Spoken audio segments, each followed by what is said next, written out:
Today I wasn't really feeling too good, so I didn't really get too much movement in, but what I did, I recorded it. I did a little bit of the Ido Portal gathering, advanced hand balancing. I call it the Ido Portal push-up.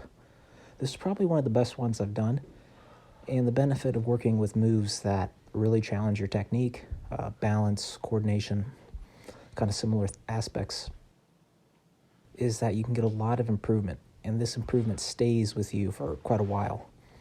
When you learn how to balance, when you learn how to use your body, that has the biggest improvement, fastest, and it stays quite a while. Now, I also do train for some structural changes. Like a lot of these leg movements, I am trying to work the knees so that I can improve the structure of the knee joint and the musculature around it.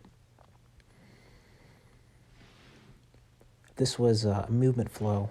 Most of my training has kind of a primary movement that I have in mind, or primary goal, but then I often try to express myself and make it my own. So after all this movement here, if you liked it, please like, comment, and subscribe. It really helps out the channel.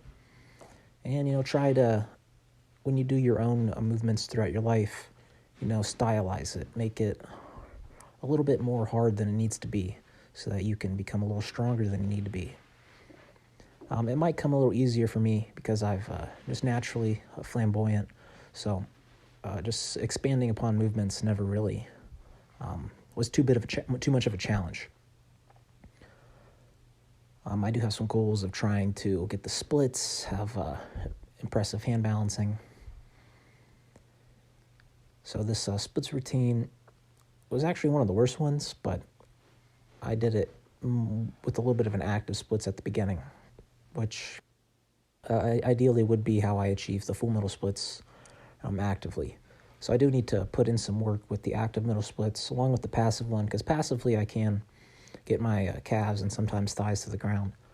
So I just think maybe I should spend a little bit more time on the active part of the splits. One of my favorite and most keystone shoulder exercises. Here is a shoulder jump rope. And it's a really good movement for the upper body, building a lot of mobility. And you'll learn a lot about the shoulders from this specific movement. After I get through this, there wasn't too much structure to today, but it's okay. I'm not too overly worried about any one days because I train every single day, so it just builds upon itself as long as I'm improving in movement quality. That's the main thing I care about. The overhand squat is a pretty good test of mobility. The easier you can put a squat with your hands overhead really shows a lot about your full body mobility in the squat, throughout the spine, through the shoulders. And I really enjoy this kind of pass through the arms, the shoot through that you see here. I worked on a cartwheel, just slowly being in control of every movement, being able to stop and control each part of the cartwheel, and not relying on so much momentum like a gymnast would.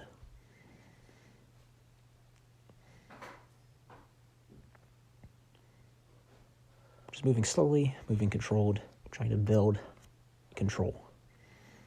Here is a movement that challenges the hamstrings and a little bit of balance. It's semi-fun. I think once I get a little bit better at it, I'd enjoy it some more, because it does offer a good amount of freedom throughout the arms to challenge the hamstrings and the utilization of one foot to balance.